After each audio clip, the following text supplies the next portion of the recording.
अस्सलाम वालेकुम दोस्तों, मैं हूं आपका मेज़बान डीजे और आप देख रहे हैं डीजे न्यूज़ इन्फो चैनल। आज 6 फरवरी 2023 है और हम आपकी खिदमत में हाजिर हैं इटली यूरोप से ताज़ा तरीन खबरें लेकर और उम्मीद करते हैं कि आप सब भी खैरियत से होंगे। तो दोस्तों, इटली मेलोनी सरकार की जानिब से जुर्मानों का आगाज़ कर दिया गया, वो भी सतत रहता वालों के लिए मुकम्मल तफसील शेयर करेंगे। इसके अलावा इटली में वो गैर मुल्की जिनके पास परमेसो दी सजोर्नो है यानी कि सजोर्नो होल्डर्स हैं, उनके लिए अहम अपडेट। आपने परमेसो दी सजोर्नो को कब रीन्यू करवाना है, जबकि परमेसो दी सजोर्नो पर कितना अरसा आप इटली से बाहर रह सकते हैं। जो भाई इस हवाले से पूछ रहे थे, इंशाल्लाह उनकी कन्फ्यूजन आज क्लियर हो जाएगी। फिर खबर शामिल करेंगे यूके इंग्लैंड में बगैर डॉक्यूमेंट्स वालों के लिए खुशखबरी, इमिग्रेशन यानी कि एमनेस्टी ओपन 2023। इसके अलावा कनाडा इमिग्रेशन से मुतलिक अपडेट को शेयर करेंगे कि आप इटली या यूरोप से कनाडा की इमिग्रेशन के लिए कैसे अप्लाई कर सकते हैं।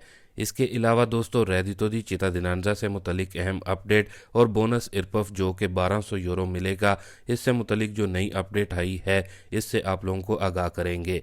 इसलिए आप तमाम दोस्तों से गुजारिश है कि आप वीडियो को शुरू से लेकर आखिर तक पूरा ज़रूर देखें ताकि आपको तमाम अहम खबरों से मुकम्मल रहनुमाई मिल सके। और चैनल जिन दोस्तों भाइयों ने पहले से ही सब्सक्राइब किया हुआ है और डेली हमारी वीडियोस को देखते सुनते और लाइक करते हैं, उनका शुक्रिया।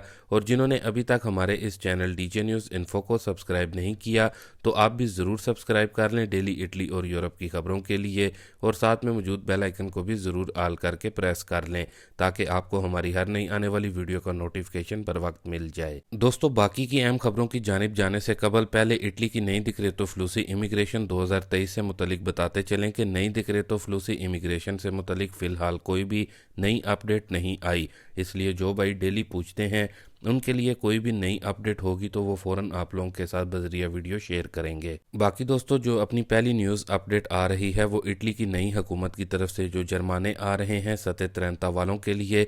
तो दोस्तों, जो इस हवाले से बताया जा रहा है उसके मुताबिक जिन लोगों ने पिछले साल में सतत रहता की फ़ाइल को सबमिट नहीं करवाया था, तो इस वजह से नई अतालवी मेलोनी हुकूमत की जानिब से अभी पिछले माह जनवरी 2023 से ही लोगों को जुर्माने आना शुरू हो गए हैं। अब असल में ये जुर्माने किन लोगों को आ रहे हैं, तो दोस्तों वो लोग जिनका हुकूमत के साथ डेबिट था यानी कि हुकूमत को देना था, या फिर जिनके 2 या फिर 3 खुद थे और अपने टैक्सेस को अदा नहीं किया, तो ऐसे लोगों को अब इससे मुतलिक हुकूमत की जानिब से जुर्माने भेजे जा रहे हैं।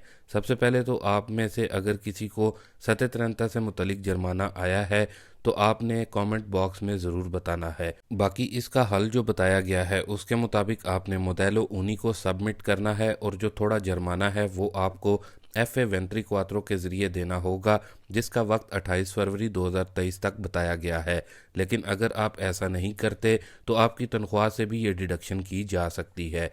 वादिया रहे कि जो हुकूमत के साथ डेबिट होता है वो दिन ब दिन बढ़ता ही है, इसलिए इसको वक्त पर ही अदा करना बेहतर है। बाकी इसके अलावा आपको यहाँ पर यह भी वादिया कर दें कि इटली में जब आप पर कोई जुर्माना होता है और आप अदा नहीं करते और आपको लगता है कि हुकूमत भूल गई है, तो दोस्तों ये आपकी गलतफहमी है, क्योंकि जब आप कार्ता दी सजोर्नो या फिर खैरियत के लिए अप्लाई करते हैं तो उस वक्त यही जुर्माने आपसे सूद समेत वसूल करते हैं, इसलिए पहले ही अदा करने में बेहतरी है। बाकी दोस्तों, इसके बाद जो अपनी अगली न्यूज़ अपडेट आ रही है असल में वो इटली के पड़ोसी मुल्क यूके से है, यानी कि यूके में बगैर डॉक्यूमेंट्स वाले अफराद के लिए इमिग्रेशन ओपन करने से मुतल्लिक खुशखबरी है।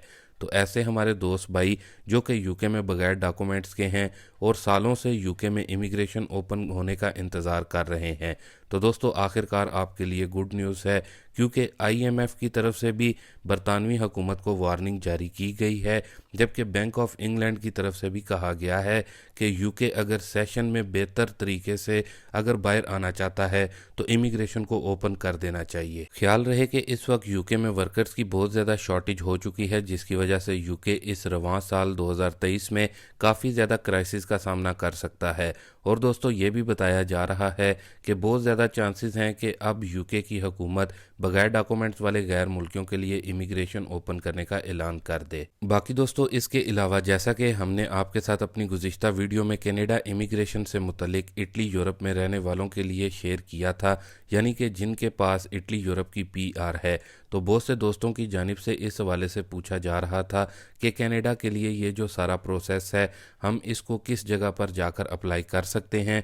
तो दोस्तों वादिया रहे कि आपके मुल्क में जहां पर भी कनाडा की एम्बेसी या फिर कॉन्सुलेट है, आप वहां पर जाकर इसके लिए अप्लाई कर सकते हैं और आप उनसे भी बाकायदा तौर पर IMWU मायदे और लीमा प्रोग्राम से मुतलिक पूछ सकते हैं। बाकी दोस्तों अब इटली की परमेसो दी सजोर्नो होल्डर्स के लिए जो अहम अपडेट है उसको देख लेते हैं, यानी कि आपने अपनी परमेसो दी सजोर्नो को कब रीन्यू करवाना है और सजोर्नो पर इटली से बाहर कितना अरसा रह सकते हैं।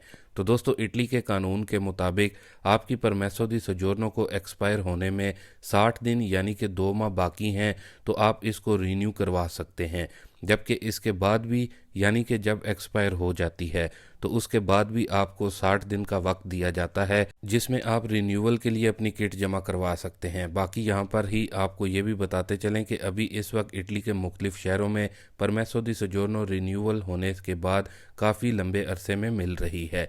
बाकी इसके अलावा आप परमेसो दी सजोर्नो पर इटली से बाहर कितना अरसे के लिए रह सकते हैं, तो अगर आपके पास 2 साल वाली सजोर्नो है तो आप 1 साल तक रह सकते हैं। काफ़ी भाइयों की तरफ से इस हवाले से भी पूछा जा रहा था, तो उम्मीद करता हूं कि आपको अच्छे से समझ में आ गया होगा। बाकी दोस्तों इसके बाद इटालियन नेशनैलिटी से मुतलिक जो भाइयों की जानिब से हमारे फेसबुक पेज पर सवाल आ रहे हैं कि इटली की नेशनैलिटी से मुतलिक हमें बताएं। तो दोस्तों सबसे पहले तो इटली की नेशनैलिटी अप्लाई करने के लिए आपका इटली में 10 साल का कंटिन्यूसली रेजिडेंट सा होना चाहिए, जिसके बाद आप जो डॉक्यूमेंट्स की रिक्वायरमेंट होती है वो पूरी करके इटालियन नेशनैलिटी के लिए अप्लाई कर सकते हैं। और अभी के कानून के मुताबिक आपको 2 साल में नेशनैलिटी मिल जाती है।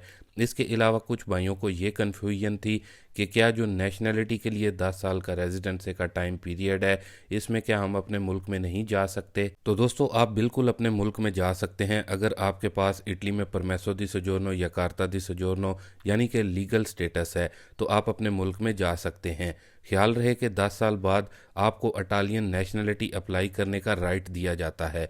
उम्मीद करता हूं कि तमाम कन्फ्यूजन अभी ख़त्म हो गई होगी। बाकी दोस्तों इसके बाद जो रेडितो दी चित्तादिनांजा से मुतलिक अपडेट आ रही है, अब उसको देख लेते हैं। तो दोस्तों रेडितो दी चित्तादिनांजा की जो अमदाद मिलती है, इससे मुतलिक एक बार फिर से इटली रोमा में एक बड़ा फ्रॉड सामने आया है, जिसमें 61 लोगों पर केस दायर किया गया है कि उन्होंने फेक डॉक्यूमेंट्स इस्तेमाल किए हैं और वो रेडितो दी चित्तादिनांजा की अमदाद ले रहे थे हुकूमत से। जबकि ये भी बताया गया है कि अभी तक इन 61 लोगों की तरफ से 4,30,000 यूरो तक की रकम जो है हुकूमत से ले ली गई है। बाकी दोस्तों इसके बाद बोनस इरपफ यानी कि एक्स रेंजी बोनस की बात करें तो दोस्तों गुड न्यूज़ ये है बोनस इरपफ को लेकर कि ये बोनस इस रवां साल 2023 में भी जारी रखा जाएगा और जिन लोगों का सालाना रेदी तो 15,000 यूरो से कम होगा, तो उन लोगों को 100 यूरो से लेकर 120 यूरो की जो रकम है वो इस बोनस इरपफ के तहत हर माह मिलेगी, जो कि सालाना 1200 यूरो बनते हैं। बाकी जिन लोगों के सालाना रेदी तो 15,000 यूरो से 28,000 यूरो के दरमियान हैं, तो उनको इस बोनस की रकम डायरेक्टली नहीं आएगी।